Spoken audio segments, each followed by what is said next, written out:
Right, just done a few tests. Make sure the audio is working okay. It seems to be. Let me know.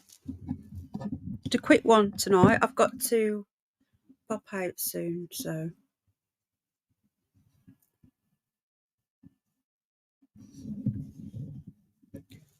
Okay.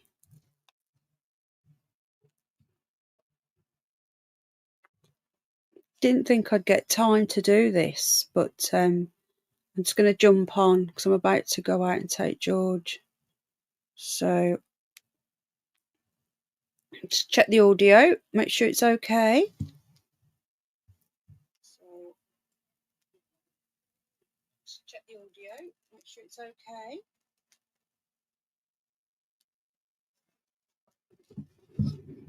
Sound all right? Yeah, I've got to. I've got quite a bit I've got to do yet tonight because we ain't got the skip for much longer. So I've got to go through a load of my clothes and throw them away, and I've got to do that. Is that too loud now? I've just turned the gain up slightly. Much longer, so I've got to go through a load of my clothes and throw them away, and I've got to do that. Is that too loud now? I've just turned the gain up slightly. Okay, hopefully that's okay. Right then, hi everybody, how are we doing? So yeah, I've got quite a bit to do, and then I've got to walk George as well. I haven't done that yet, so because he's been asleep. After his dinner, he had organic steak. He was very, very happy with that. Nicely done as well. Medium to well done. Right, okay, right. Hello everybody, welcome in. It was a bit of a short notice stream. I did plan on doing it, but I didn't think I'd get time, but I have. So what we're going to do, we're going to continue where we left off. Now, a brief overview where we left off. We were starting to look at the main players. We'd looked at that suspect, that Sergei Malinka, and his links to Robert Murat, and the fact that he was accused by a friend of his 4 years prior, having PDF material on his laptop. Now, if you remember, we were reading out an article. Let me just see if I can find it. If it's still up, it might not be though. But again, welcoming everybody. I'm not going to do my individual hellos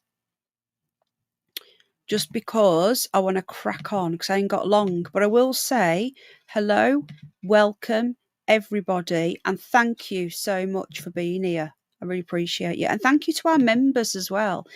Just before we continue, again, a massive welcome. Right, just before we continue, guys, do you remember this from the other day? We were going through this new theory that they came out with in 2014, right? And this theory was that a convicted robber, yeah, if you remember, I'm going to try and refresh your memories. This was in 2014, and we'd covered the Sergei thing. Hang on, I've just lost my page. Right. 3rd of July 2014, there was one of their new theories, and it was 4 suspects over a series of texts and phone calls. Remember, they have these all the time, these stupid theories. And at the time, they said that there was a convicted robber working at the Ocean Club, and there was a young beggar, if you remember. There was a heroin addict, and then a 4th person was questioned. And apparently the police had evidence that these people were all exchanging phone calls that evening. How they know that, I don't know. How can the police know who phones whom at what time unless you're a suspect first? So that they knew about the phone calls. This was 7 years on, right? And it said it would also support the widely held theory. This was in 2014, that the 3-year-old was killed during a botched break-in and a body removed and buried. Now, at one of these live streams, not tonight, we're going to be going through all of the theories and the nonsense that they've come out with, because there are so many. I am just waiting for the alien abduction theory. It's that ludicrous. because it all diverts from the original Portuguese police theory that she was killed in the apartment, which I still believe, unless anything in this evidence changes my mind. Anyway, do you remember this part here? Detectives also grilled a fourth man, a local computer expert. Now, again, this was 7 years on from that interview that we watched, where that Russian guy was accused of he was questioned, wasn't he? And about his relationship with Robert Murat and all that, and the phone calls on the night. Do you remember? Well, when I seen this computer expert local, I thought, oh my God, they've got him back in 7 years on about a sofa that he dumped, which was later discovered to have DNA on it, similar to that in the Mccann. How can you have similar DNA? Right? So we said at the time, what are the chances of a local computer expert being different to the local computer expert who was already questioned? Now, I found an article the other day, and guess what? It is that person. Let me just find it now. Let me just find the evidence. I was going to make a quick video on this, but I just thought, you know what? We'll just wait until try and find it now. But I did find it.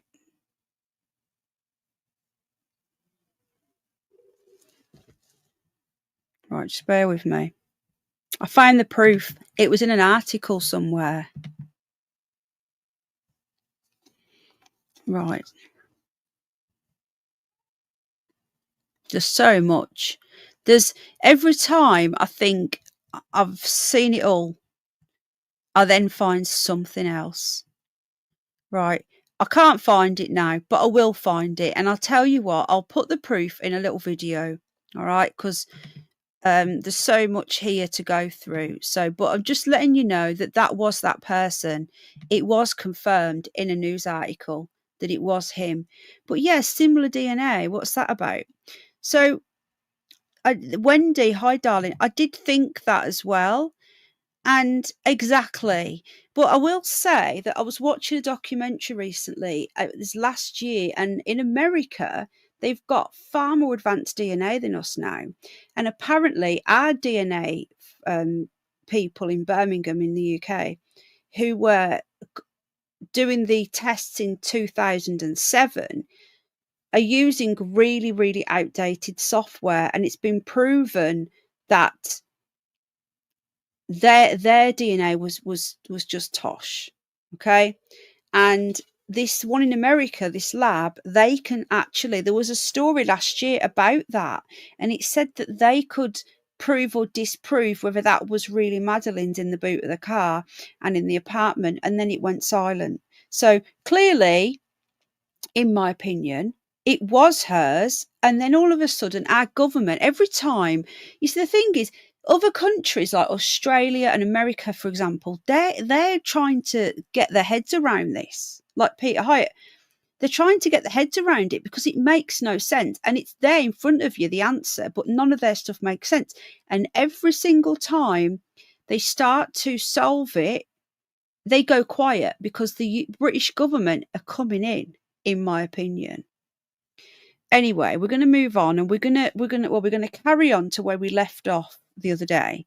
But that, just to let you know, that computer expert was him, and he was named in an article. So he was taken back in 7 years on. That says a lot for me. Right, how are we doing in the chat? Yeah, well, it was called Madeleine. It wasn't called Madeleine. I did think that myself, but no, it was called M-A-D. I think it was Madeileen, Madeleine. But yeah, very similar. I think it was just a coincidence, to be honest. He did, in my opinion, brung Vixen. I've been going through more and more documents, and it's looking likely that there's at least another 10 episodes in this. Now, I can continue with it, or you guys can tell me you're bored and that's it. But I will say a lot of the stuff that I'm finding was not in the mainstream media, and I can't find it anywhere else. I'm literally digging through and I keep finding something and going, wow. And then it's like, wow, So just going to keep going for now, and then you guys can tell me that when you're bored, okay? Right, so we're not going to do too much tonight. We're just going to have a quick look into the Tapas Seven, because the next one is going to be going into a bit more detail into the Tapas Seven. This article, as you know, folks, I love my old articles because when they're old and they haven't been propagandized, they don't like these. They like to hide these and bury them. They like the newer stuff so that they can manipulate it to say what they want it to say. But this article is from 2008, I think it was, more than 17 years old. Yeah, the 10th of April 2008. So this was 11 months after Madeleine went missing. Right, okay. Welcoming everybody again. Thanks for being here. I really appreciate you. I'm not ignoring you. I'm just going to crack on because I get distracted. So this is the key players, which is what I'm going to talk about tonight. And we started doing this last time, and we got as far as Clarence Mitchell, who was the BBC journalist. In case you missed it, he was a BBC journalist that he was the one that arranged Jerry and McCann to meet the Pope. Yes, they met the Pope less than a year after Madeleine was vanished, possibly by aliens, who knows anymore. He also worked with the royal family, blah, blah, blah. Okay. Then we had Michael Kaplan QC, which was their top lawyer, and he was a part-time judge, and he defended some quite dodgy people, including and not limited to the Chilean president stopped him from being extradited to Spain. Then we had this guy here, Angus McBride. He defended actor Chris Langham, who was jailed for downloading child porn, and he defended various professional footballers, including John Terry and 2 other Premier League players accused of rape in 2003. Lovely, lovely team they've got here. This was who they hired within about a month. The McCanns hired these lawyers pretty much instantly, criminal defense lawyers. Why would they do that? And who could afford these people? So, and then you got your Michael Kaplan, who worked for the BBC. He's not somebody who even a rich person could probably hire. You'd have to go through certain channels to get someone like that. And then you've got this one here, who was one of Portugal's best known lawyers with a reputation for taking on controversial cases. And which said he was after the Portuguese said that they were suspects because they believed that they administered a fatal overdose into Madeleine. And he apparently offered his services to the McCanns for free. So he's a human rights guy. So that's where we got to the other day. All right. Now we're going to continue with the rest of the key players in the first 11 months of the aftermath of missing Madeleine McCann. I just want to add as well, the Tapas Seven, one of them actually said that they couldn't remember if Madeleine was sedated or not. Okay, so this is the sister of Jerry. This is that big bird who was on there the other day. So Philomena McCann. What a name, Philomena. Jerry's sister, a high school teacher from Scotland, often speaks to the press on the family's behalf, and we've seen her last time.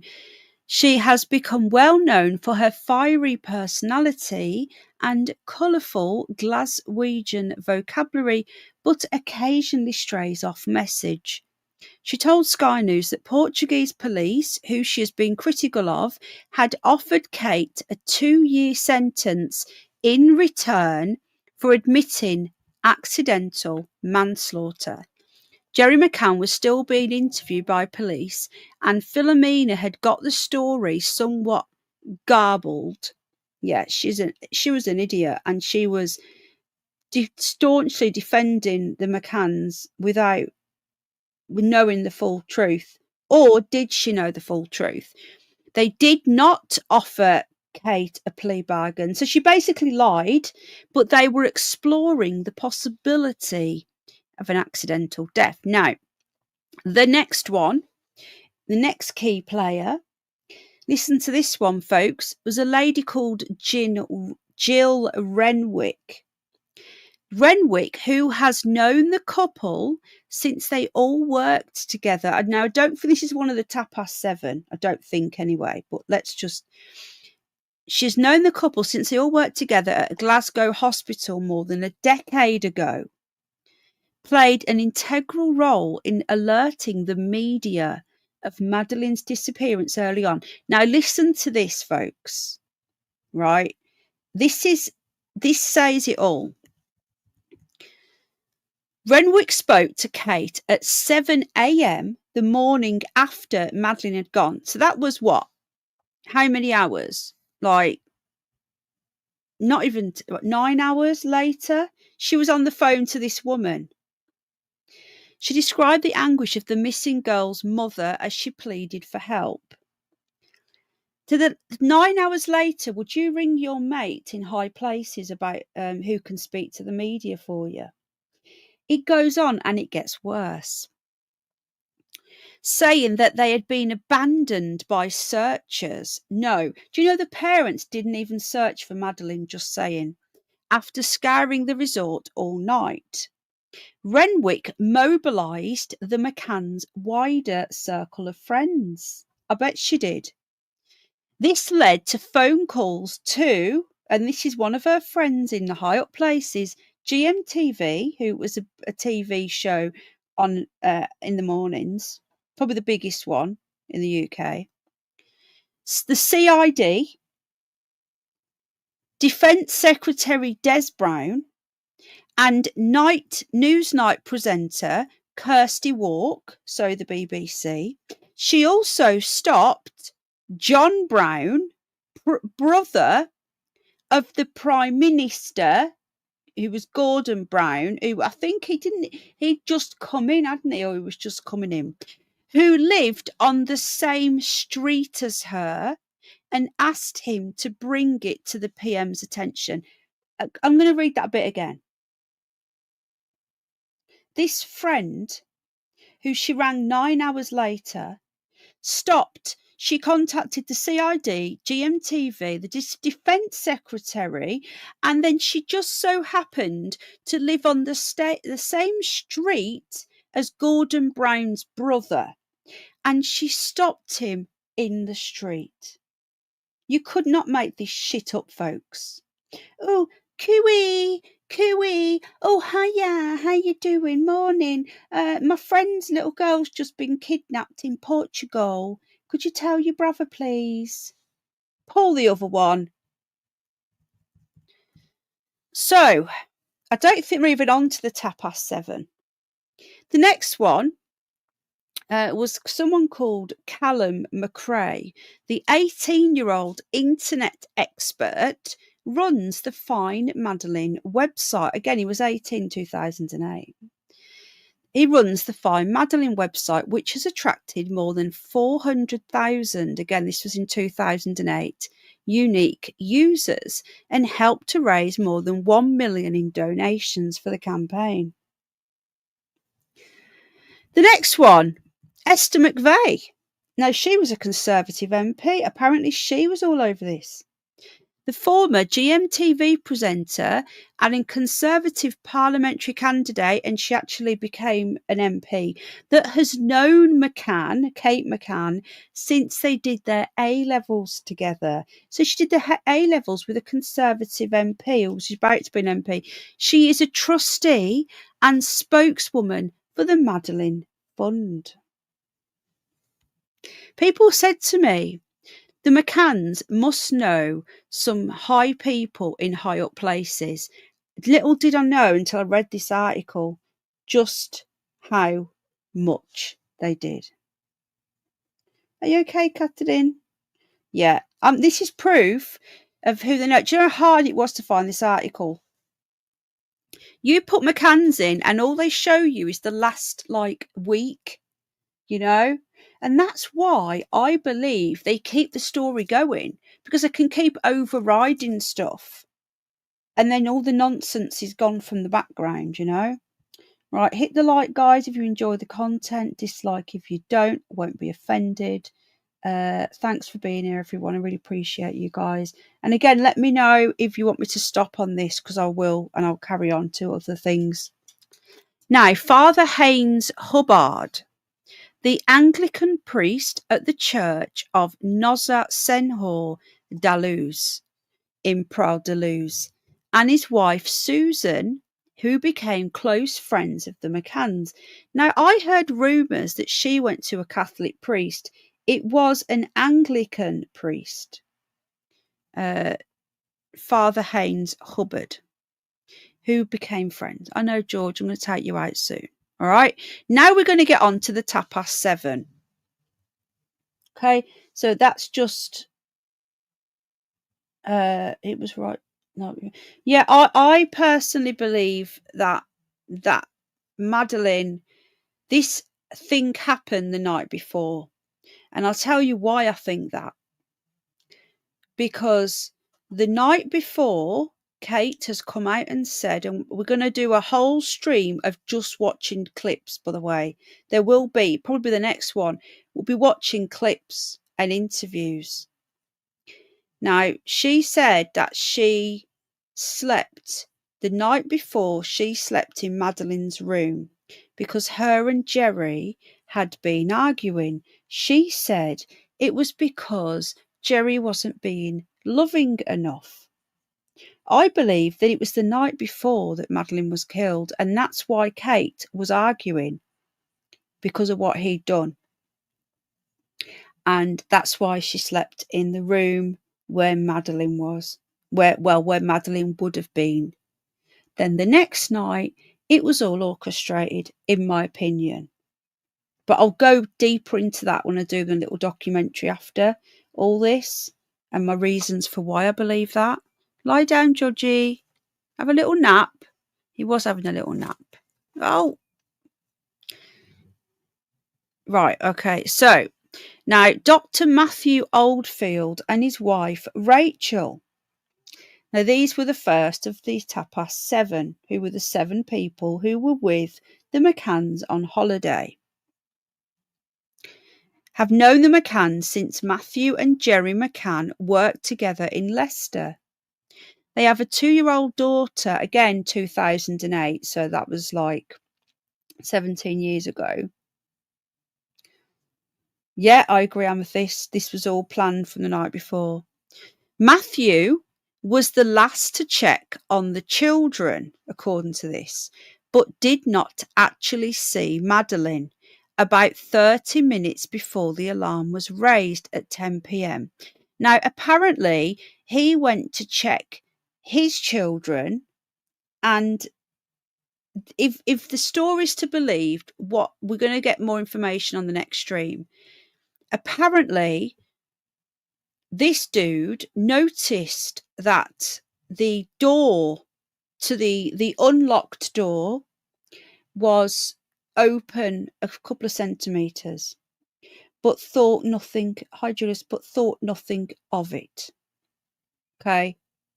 And didn't check that Madeleine was still there. This is what he's saying. Now, he was a hospital consultant along with his wife, who also claimed he saw the prime suspect, and also claimed that he saw the prime suspect. Because remember, Robert Murat was the prime suspect at first, because they kept changing it, didn't they? Remember, how many suspects have they gone through? Sorry, I'm just moving my legs. It's hurting. So he says that he's seen the prime suspect. Here's your proof that they concocted a prime suspect, because it turned out he wasn't even anything to do with it. But this just shows you how early on the Tapas Seven were trying to like find suspects to paint as the baddie. So they're saying that they've seen him. The hospital consultant, along with his wife, also claimed he saw the prime suspect, Robert Murat. Rachel was the one who told Jane Tanner that Madeleine had disappeared. Now, Jane Tanner was the one that fabricated the story of a man carrying a young child about an hour before Kate allegedly found Madeleine missing. And again, let's not forget that when Kate allegedly found Madeleine missing, do you know what she did? She didn't look in the wardrobe. She didn't look in the swimming pool. She ran back to the tapas bar, leaving the two toddlers. The baddie, this so-called baddie, could have been hiding in the wardrobe still, and she left the other two kids to go and tell the others that Madeleine had gone. Does that sound like something that any mother would do? Your first thought wouldn't be abduction. It would be that your child wandered off. If you left a door unlocked, that would be your first thought. All these things would be going through your mind, but you wouldn't be able to rationalize them. It would just be, oh my God, she's gone. Where is she? And you'd be looking, you'd be calling, you'd be looking. But no, that's not what she did. She went back to her mate, allegedly, at the tapas bar and said, oh, Madeleine's missing. Where are the other two? I've just left them in there with the potential abductor. Just doesn't make any sense, does it? These people, they must think that we're all born yesterday. You could not make this shit up, folks, honestly. Right, hold on. Keep losing things. Hang on. Sorry.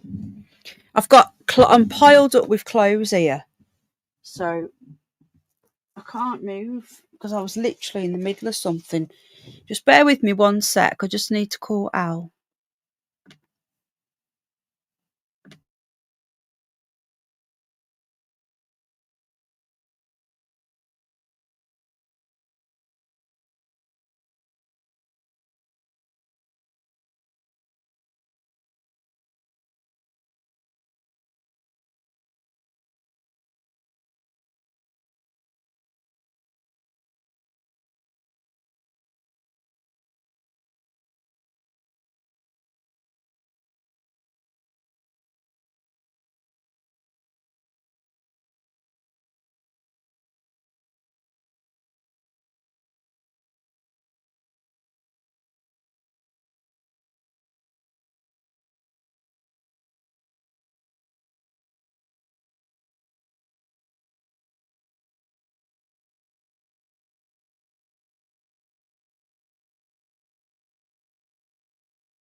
Sorry about that. I'm back. Right, okay. No notification. Yeah, it doesn't surprise me at all. Hi, Terry Knowles Band again. Right, let's crack on. If you're just joining us, we're talking about the main players. We're now on to the Tapas Seven, who were the other people. Now, there's some really, really dark stuff that's going to be in this. I don't know if I'll get through to it today. We'll see. But there's some dark shit in this, folks, that I don't really like. And it involves one of the Tapas Seven. Right, okay. So Jane Tanner allegedly seen Maddie, right?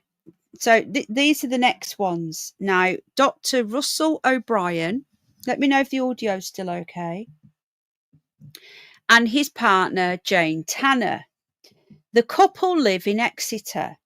Russell works at Peninsula Medical School at the University of Plymouth. Hi, Linda. Hi, everybody. Welcome in. So, again, 2008 this was. They have two children. The older one, a girl, is the same age as Madeleine and was ill on the night of the disappearance. Russell was away from the restaurant for about half an hour while he attended to her. They're saying that this other couple left their ill daughter that night, and they went back, and he spent half an hour with his daughter and then went back again. They're saying that they left an ill child. He said, again, they're all pushing this Murat thing, aren't they? Which was proven to be false. Why is nobody questioning why they lied? Why is no one questioning this? This came to nothing. But you can tell that they've all been working on a story together. Yeah? Because they're all going for the same baddie. He said that Murat, so another one, was outside the McCann's apartment that night. Now, Robert Murat was somebody who, I think he had a house there. We'll do a whole episode on him and what evidence they had. And it turned out to all be fabricated. I believe the Tapas Seven fabricated this as their fall guy. Now, Jane provided the most crucial evidence to the investigation. Now, just want to add, this was discounted. This was lies. I don't know why she wasn't done for perverting the course of justice, but she made all this up. It was later proven. Jane provided the most crucial evidence. She said that about 9:15, 45 minutes before Kate McCann allegedly raised the alarm, that she went to check on her children. So they're all taking it in turns. It's just bollocks. There's no way this would be happening. The reason why they haven't been done for neglect, because there was no neglect. There wasn't any. That's why. Because they never, ever left them. They were all there. This was just an elaborate story of nonsense. So she went to check on her children, and she said that she was seeing a man carrying a sleeping girl walking away from the vicinity of the McCann's apartment. At the time, she thought nothing of it. Come on, right. So she's left her kids, right? She's left her kids. They've supposed to have left all their kids in the apartment. I think there was like 9 kids in total. They left all these kids. And she seen a man, and they tried to say it was that Murat, carrying a sleeping child, a sleeping girl in pyjamas, away from the McCann's apartment. And she never thought to say anything. Oh my God, you could not make this shit up. So later turned out that it was fabricated. And the police should never have spent that much time on it that they did. That threw the investigation. If it wasn't for that, they wouldn't have even gone down and done more searches into the abduction. Wouldn't have followed the abduction theory. They spent time literally looking for this. She didn't see anyone, Julius. It's been proven that the line of sight from where she said she seen him was full of bushes and trees and a swimming pool. There was no man carrying a little girl. It was all to push the narrative that she was abducted. Hi Nikki, how you doing, love? At the time, she thought nothing of it. The girl was wearing pink and white pyjamas like Madeleine was wearing. Tanner has since said she believes the child was 4-year-old daughter of the McCanns. So you see, you literally see somebody carrying a child in the same pyjamas that your friend's child is wearing. Come on. Now, this is where things get interesting. And there's a reason why that's highlighted in purple. Because I've been doing searches for this man. You may or may not have heard of him. Oh, Nikki, I'm so sorry. It's going around. I'm up and down. One day I feel like death. The next minute I feel fine. I'm really sorry to hear that, sweetheart. I hope you feel better soon, Nikki, love. Now, you may or may not have heard of Dr. David Payne and his wife, Dr. Fiona Payne, another doctor pair who were on holiday with the McCanns. Now, this is dark. what I'm going to go into gets dark. Not this bit, but it will. Dr. Payne is 41, again in 2008, and is a fellow in cardiovascular science at Leicester University. Fiona is 34 and also a doctor. David was the last non-family member to positively see Madeleine alive. Now remember that, folks. The last person other than the parents to see Madeleine alive in Praia de Luz at 6:30 that evening, when he went to check on her and Kate while Jerry McCann played tennis. So he's saying he went to check on Kate and Madeleine while Jerry was playing tennis. Come on, pull the other one. He went to go and check on Kate and one of her children. Why would he do that? Fiona, the wife of him, also told police that she saw this Robert Murat. None of them seen him. It's just all made up. And it fucked up the, sorry for swearing, but it did. It really, really messed up the investigation, because from day one, the police were looking for this mystery man carrying hi Lottie, hi Stella, carrying this child, and they tried to blame it on this Robert Murat. So they were spending time looking for baddies when actually they should be looking close to home, which they then did start doing. And then look where that got them. They got sued. The newspaper got sued because they were printing what the police were telling them in Portugal. The couple are the only ones reported to have used a baby monitor that night. Now, I'm going to continue this and then we're going to go back. Hang on, is this just this asking for money business? Right, okay, so it's the last one. And then his mother, I think it was his mother, or was it her mother? Her mother was there, Diane Webster, the mother of Fiona Payne. Now, this guy here, this David Payne, right? I'm going to read to you. Now you've got the basics on them. An excerpt that has been banned by the McCanns. It has been wiped from the internet, but I managed to download a copy. Let me just email it to myself.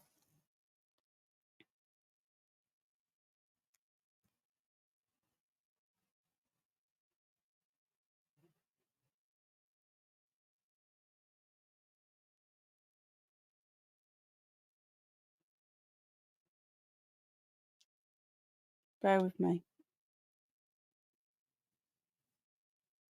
Just want to get it up on my laptop, you see, because it's on my phone at the moment. I want to get it on my laptop.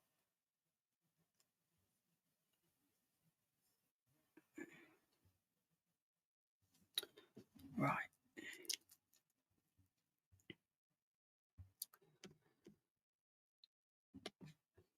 Now, like I was saying to you before, in Portugal, the Portuguese police were working very closely with the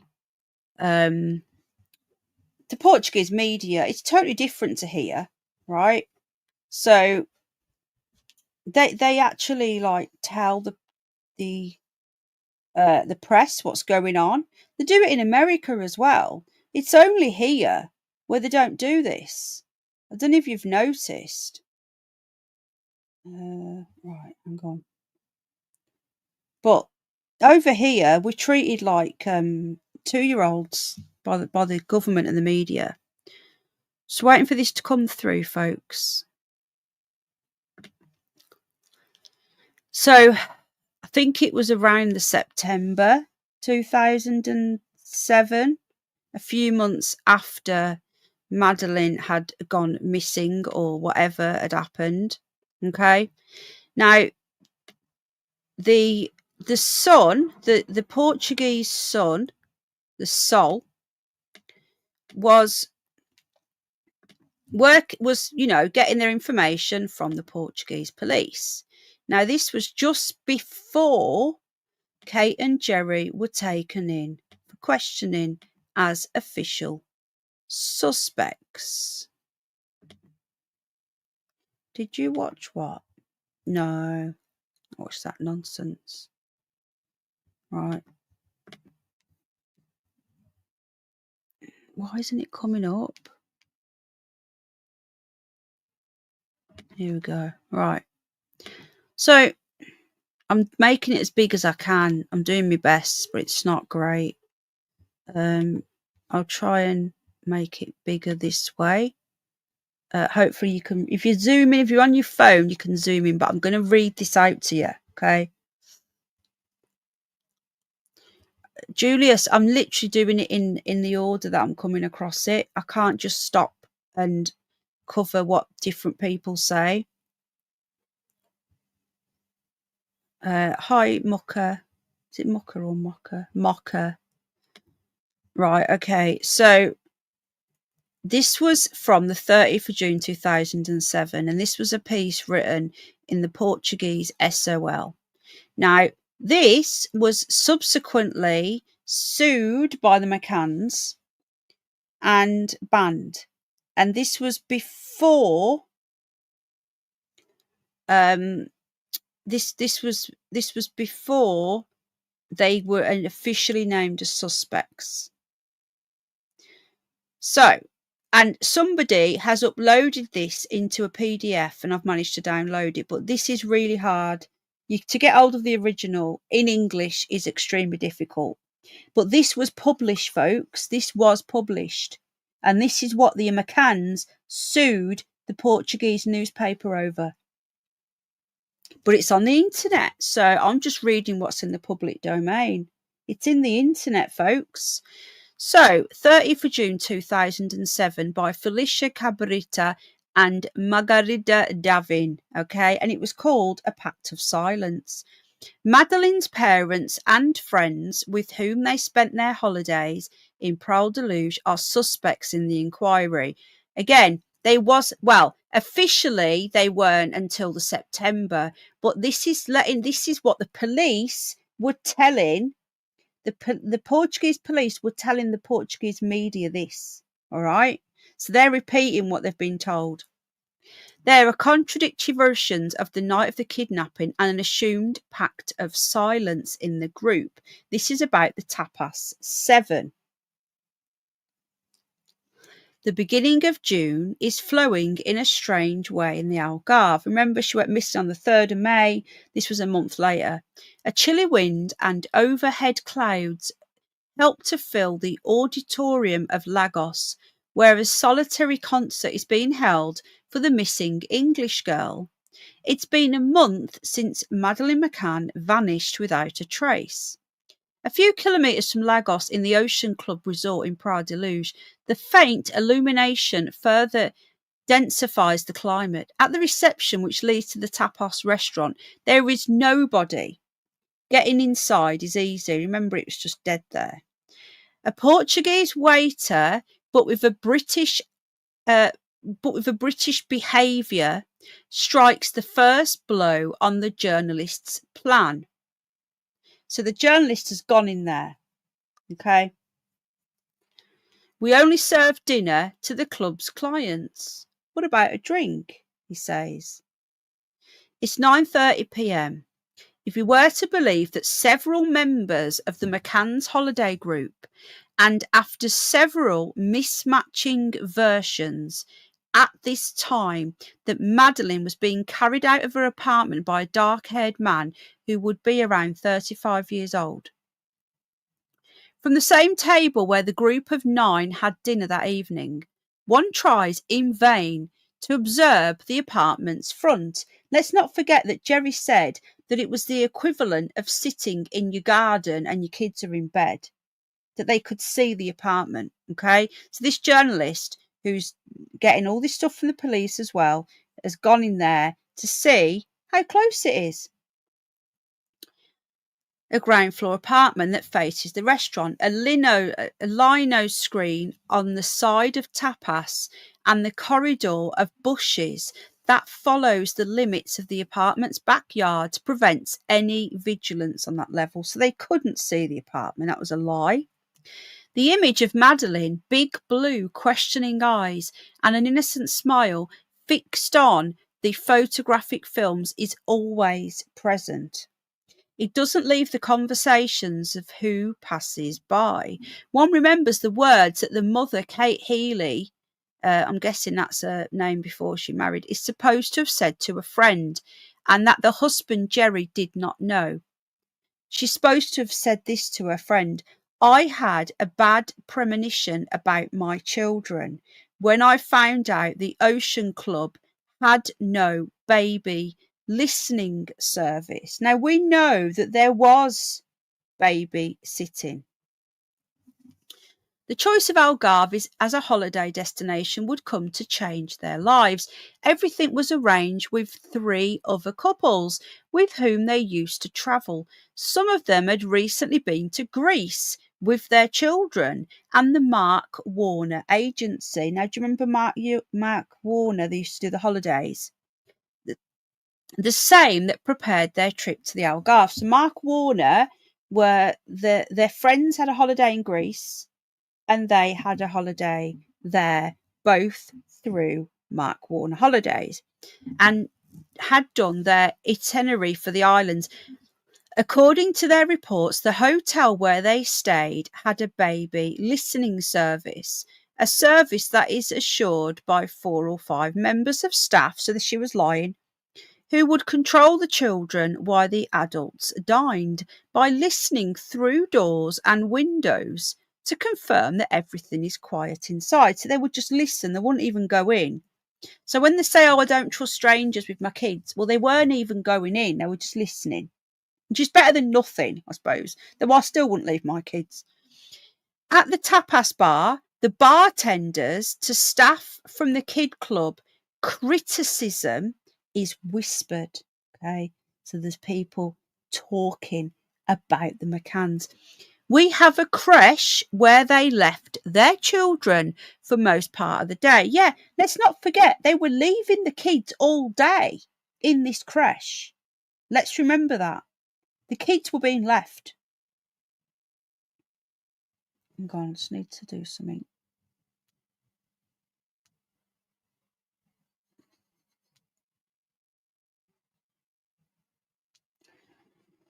Hang on.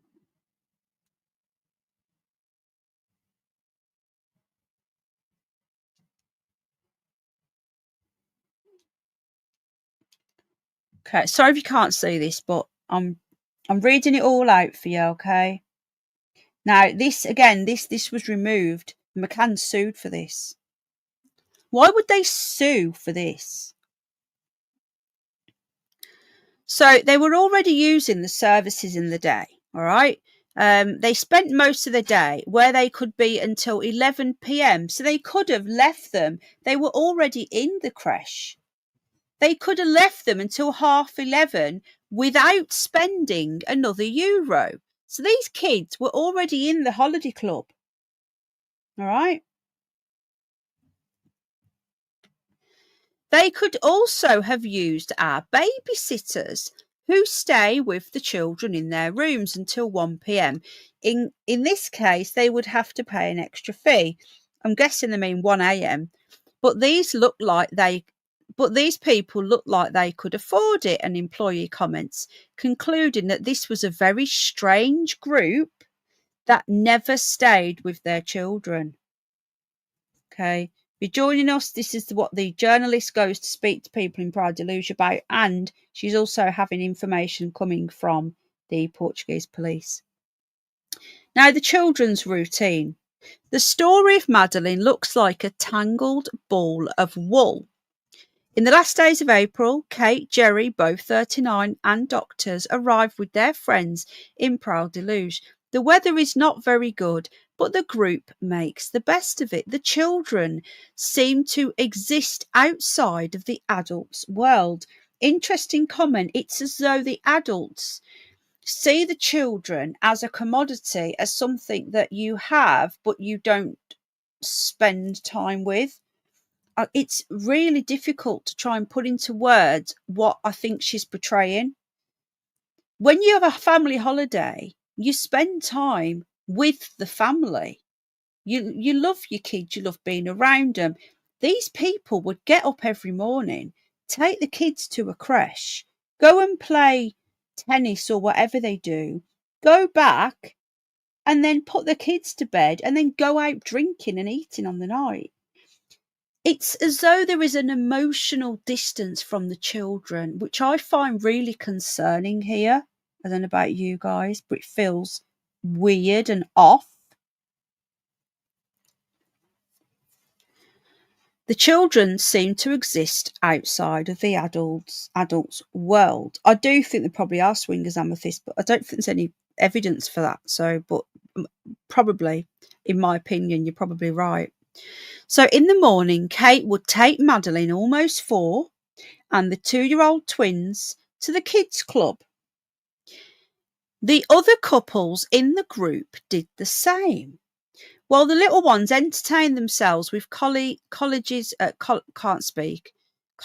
and paintings, the group divided itself between tennis and jogging until lunchtime. How weird. What's the point going on holiday if you're going to go tennis and jogging and dump your kids? In the creche, the little girl's picture is taken. She was shy and had some difficulty in adapting to the group. She always stayed close to the English children that she already knew. This is what people are telling her in the club, okay? It is at lunchtime that the families socialise a bit. After a short nap, the children go back to the kids' club, while the parents use the activities that the club offers. They only get to meet again in the late afternoon, when the children's dinner is served, before 8 p.m. Madeleine and her siblings, who seem to function like a clock, are already asleep. What sort of childhood is this, folks? You hardly see your parents because they're doctors. And when you go on a family holiday, there's no love here, is there?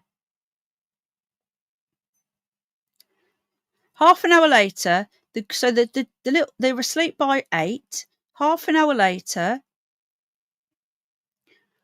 the group of friends, excuse me, meet at Tapas. The staff remember that they only leave at midnight. They were very lively and drank a bit too much. I believe that my opinion, Mocha, these children, not an afterthought at all. I think that they were being,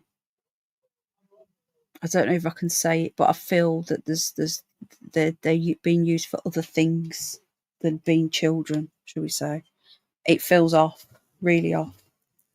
I mean, it's worse than neglect. Thank you. Thank you.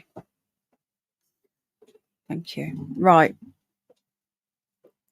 They were very lively and drank a bit too much. This is what one of the staff said. I didn't even realise that they had children because I never saw them around. That's how it feels, Joe. Matthew Oldfield, one of the elements in the group, is back in England. He reacts with surprise upon contact of the Soul, which is this newspaper, but he does not avoid the conversation. We drank. We were on holiday. So what? I'm quoting from one of the Tapas Seven there.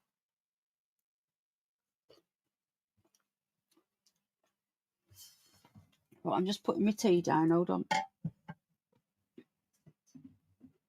It's disturbing shit, man. And thus the days followed one upon another. At the Ocean Club, the holiday week is almost over and the group's spirit does not change. Nobody had noticed until then how the children were kept at a distance. The most reliable way to understand what happened on May the 3rd, when Madeleine disappeared, is to analyse the various versions that emerged. It would have been 10 p.m. when Kate decided to check the children at the apartment. This is the only moment in the story that gathers consensus. Madeleine had vanished from her bedroom and the twins were sleeping like nothing happened. The mother was back at the restaurant in one leap. She seemed disorientated, so she left the kids. In seconds, the resort is in turmoil. So this is giving you eyewitness statements of people that were there, who've told this journalist exactly how it went down. All right. The group's 4 men and the club's employees check every corner.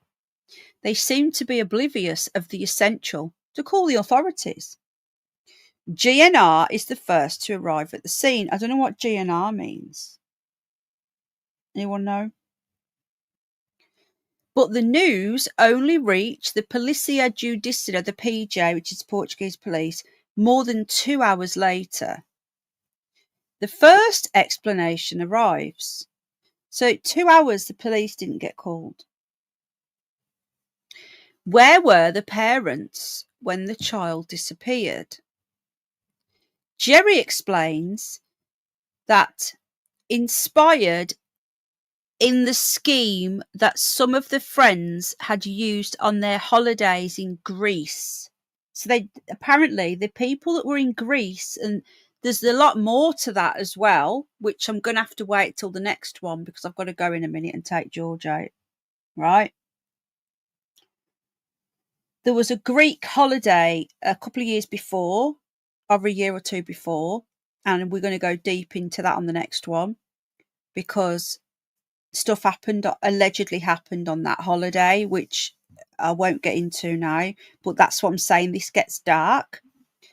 But they were using, Jerry said they were copying the other tapas people, Dr. David Payne and Fiona, which was 2 of them with their kids. They were inspired by this scheme of leaving their kids and then taking it on turns to check the children with some regularity. This is the beginning of a story that will change in many chapters. And I just want to add, this is what I love about this. This was taken a month later from people that were there. These are the people, Portuguese National Guard. Thank you so much, Mocha. This is what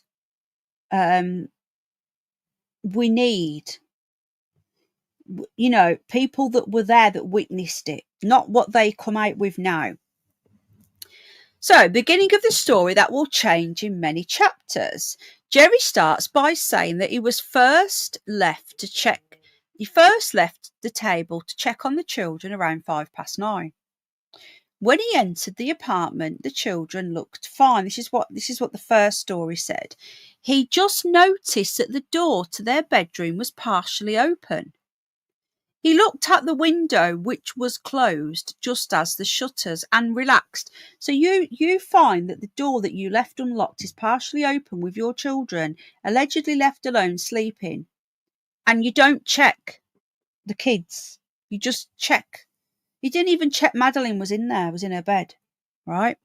10 minutes later, his friend Jane, who went around the apartment, crossways with a dark-haired man who was walking in the opposite direction, carrying a child.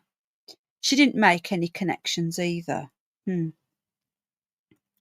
few minutes later, Matthew Oldfield enters the room, sees the McCann children fast asleep, apparently all of them.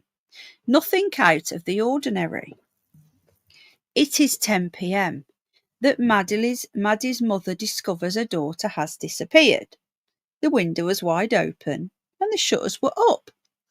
Now to the GNR, which was the National Guard, thank you very much, Mocha, who were in the area with sniffer dogs to search for the child. This is a highly unlikely scenario. One of the military assures this is an extremely silent area, where there are practically no passing cars. That shutter is very difficult to lift from the outside and would have made a lot of noise. It would have been a lot easier to just use the door, but there were no signs of a break-in. Now, let's not forget, they're having to say the door was left open. Otherwise, they'd have to explain the lack of signs of a break-in. Think about it. There's no signs of a break-in. So they're going to have to say the door was unlocked. Once you can see the truth in this, you can see why they came out with these stupid things. It doesn't make sense because you've got to not follow their nonsense. You wouldn't have left the door unlocked. The door was locked. But they couldn't say there was a break-in if the door was locked because there's no sign of a break-in. So therefore, their only answer was to say, oh, the door was unlocked. But if that's the case, there'd be fingerprints all over the door.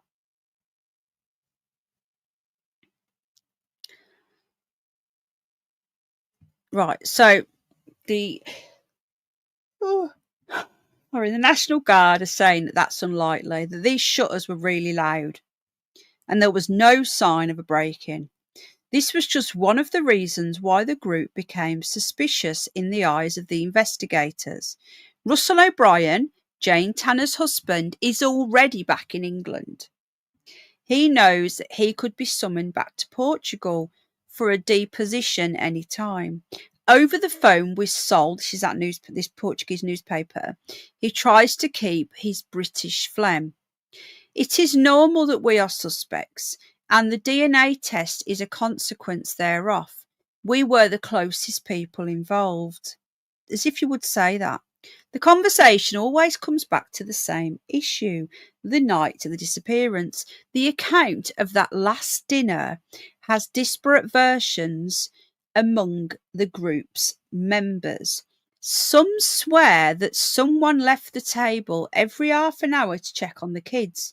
Others reduce that to half of it. Some say control is made window by window. Others say the adult entered each other's apartments.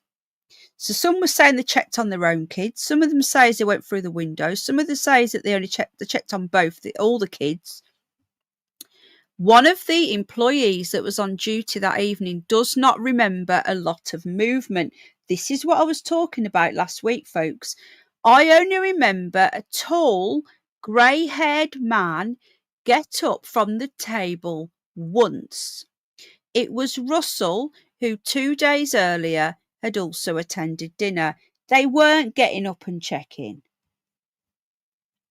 One of the employees that was on duty that evening does not remember, I've read that bit, an aerobic instructor from the resort entertained the dinner guests at Tapas with a quiz. At 9:30 p.m, the game ends, and Jerry invites her to their table where she stays for half an hour. During that time, as she later confided to friends, nobody left the table, but one of the chairs was vacant. Nadjeva Chekaya refuses to talk to Sol, that is the Sun in Portuguese and a newspaper. And Russell, when the questions start to surround him, loses his sympathy. He says, I have nothing further to tell you. I am not going to dishonour the promise I assumed with Kate and Jerry. They want to control all information that is disclosed. Why would he say that? Oh, thanks, Assad. Thank you very much. I'm your 100th subscriber. Giving you a spanner because I've seen you around. Where are we now? Right, so why would you say that and get nasty? I'm not talking to you. And Kate and Jerry control the narrative. Jerry changes his version several times. Matt revokes his first statement when he entered Maddie's room. The door was open and there was light, as if the shutters had been raised. Here starts to develop the theory that there was already somebody inside the apartment, which reinforces Jane Tanner's version that she saw a man carrying a child. Only Jane saw the man carrying a child, but there is a witness whose deposition contradicts this theory. Jeremy Wilkins, a TV producer who had met Maddie's father during their holidays and used to play tennis with him, was walking his 8-month-old son at the time. He met Jerry, who went out through the apartment's back door after having checked on the children, and the two men exchanged a brief conversation. At that time, if one is to believe the first accounts, Jane would have left the tapas in the direction of the apartment's main entrance and would have crossed paths with both of them. It is a very narrow road, and I think it would have been almost impossible to walk by without me taking notice, Jeremy says, pointing out the fact that he saw no man carrying a child, as Jane states. Oh, thank you, Joe. Thank you, my love. But Jane continues to guarantee that at the top of the street she saw a man with his child in his arms. This has since been debunked by the Portuguese police. Although the area is scarcely lit and the situation did not make her suspicious at the time, yeah, right, she describes the beige trousers, the dark thick jacket, and the black style shoes in a detailed way. How would she be able to describe this person who she said was likely Robert Murat in a dark alley? Once again, Jeremy disagrees. If that happened, I would have likely seen it. So this is somebody who is not part of the Tapas Seven, but who knows Jerry, plays tennis with him, and clearly is not involved in this. Okay, big thank you to Joe. We appreciate that. Thank you, darling.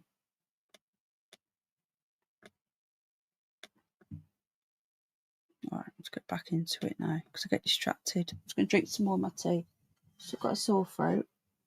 I need to go and walk George in a minute. We're going to have to continue this tomorrow, guys.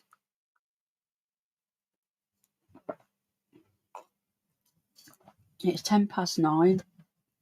I mean 10, sorry. Gosh. How long have I been going? I wanted to just do an hour tonight. Over an hour, right. I'm going to cut this off in a moment, folks, but we will pick this up tomorrow, okay? The next day, the media circus was fully installed. The reports are on Sky News first thing in the morning. Even before the Portuguese press takes hold of the story. What's that about? Remember we know what it's about because one of their so-called friends who lives on the same street as Gordon Brown's brother just passes by and says, "Oh, that's the big story for you." Hi, Anne. I'm going now, Nikki. Are you free? You're free tomorrow? Okay, I'm just going to finish this last bit and then we're going to get on to Murat tomorrow, okay? Right. Journalists and locals dispute the information. See? They're not happy. Robert Murat, the son of an English mother and a Portuguese father with little luck in business, does not waste the opportunity. This is weird, though. He moves from failed businessman into the role of a translator for the press and the police. Some British journalists, after sucking him to the bones, start suspecting his availability. I'm going to leave it there because I want to crack on with what I've got to do, but I'll be back on tomorrow. Isn't this weird, folks? Just reading some of these. Is that you, Ruth, love? Goings on, parents still to blame, and the perv used to bath the kids. Yeah, we're going to get on to that. Are you talking about Dr. David? Hi, Yvonne. Good night, darling. I really appreciate you guys for joining me throughout this. Do you want me to continue it tomorrow? Let me know. If you're bored, I'll stop. Because I will be getting into paranormal stuff again. But I've had a lot of people requesting this over the years. And I did say I would do a deep dive. I think it is as well, Joe. But I'm going to carry on tomorrow if that's okay. Yes, says Amethyst. Thanks for being a member, darling. I really appreciate you. Go ahead, says Mocha. Yvonne's here. Good night, darling. Wendy. Yeah. Is that you, Ruth? And I'll give you a rent, my love.